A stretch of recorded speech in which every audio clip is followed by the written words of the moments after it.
धर्मराज युधिष्ठिर बोले, हे जनार्दन, आपने फागुन के कृष्ण पक्ष की विजया एकादशी का सुंदर वर्णन करते हुए सुनाया। अब आप फागुन मास के शुक्ल पक्ष की एकादशी का क्या नाम है तथा उसकी विधि क्या है, कृपया करके आप मुझे बतलाइए। श्री भगवान बोले, हे राजन, फागुन मास के शुक्ल पक्ष की एकादशी का नाम आमलकी एकादशी है। इस व्रत को करने से समस्त पाप नष्ट हो जाते हैं तथा इसके प्रभाव से 1000 गौदान का फल प्राप्त होता है। इस व्रत को करने से समस्त पाप नष्ट हो जाते हैं। हे राजन, अब मैं आपको महर्षि वशिष्ठ जी द्वारा राजा मधांता को सुनाई पौराणिक कथा के बारे में बताता हूँ। आप इसे ध्यानपूर्वक सुने। राजा मंधाता बोले, हे वशिष्ठ जी, यदि आप मुझ पर कृपा करें तो किसी ऐसे व्रत की कथा कहिए जिससे मेरा कल्याण हो।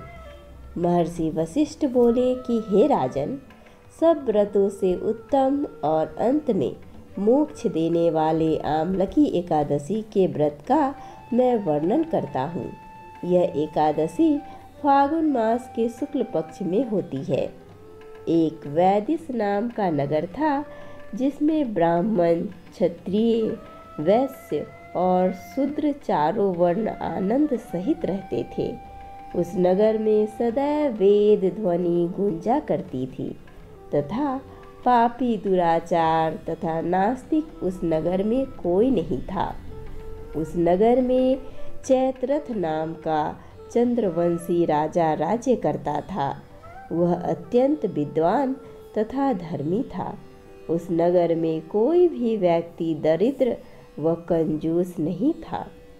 सभी नगरवासी विष्णु भक्त थे और आबाल वृद्ध स्त्री पुरुष एकादशी का व्रत किया करते थे। एक समय फागुन मास के शुक्ल पक्ष की आमलकी एकादशी आई। उस दिन राजा, प्रजा तथा बाल वृद्ध सबने हर्षपूर्वक व्रत किया।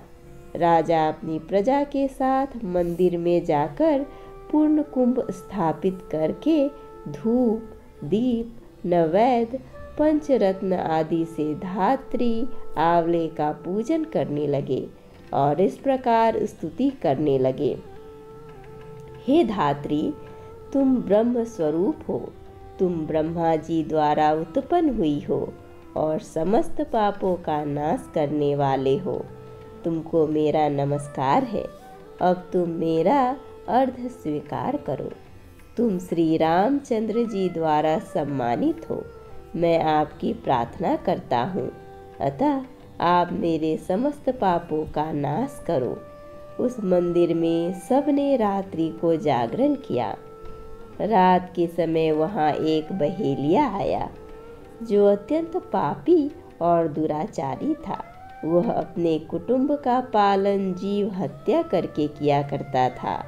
भूख और प्यास से अत्यंत व्याकुल वह बहेलिया इस जागरण को देखने के लिए मंदिर के एक कोने में बैठ गया और विष्णु भगवान तथा एकादशी महात्म्य की कथा सुनने लगा। इस प्रकार अन्य मनुष्यों की भांति उसने भी सारी रात जागरण बिता दी। प्रातःकाल होते ही सब लोग अपने अपने घर चले गए तो बहेलिया भी अपने घर चला गया। घर जाकर उसने भोजन किया। कुछ समय बीतने के पश्चात उस बहेलिये की मृत्यु हो गई। मगर उस आमलकी एकादशी के व्रत तथा जागरण से उसने राजा विदुरथ के घर जन्म लिया और उसका नाम वसुरथ रखा गया। युवा होने पर वह चतुरंगिनी सेना के सहित तथा धन धान्य से युक्त होकर 10,000 ग्रामों का पालन करने लगा। वह तेज में सूर्य के समान, कांति में चंद्रमा के समान, वीरता में भगवान विष्णु के समान और क्षमा में पृथ्वी के समान था।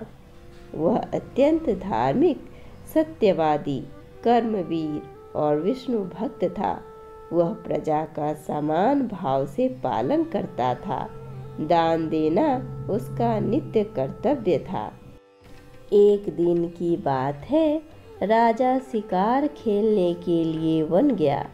दैव योग से वह मार्ग भूल गया और दिशा ज्ञान न रहने के कारण उसी वन में एक वृक्ष के नीचे सो गया।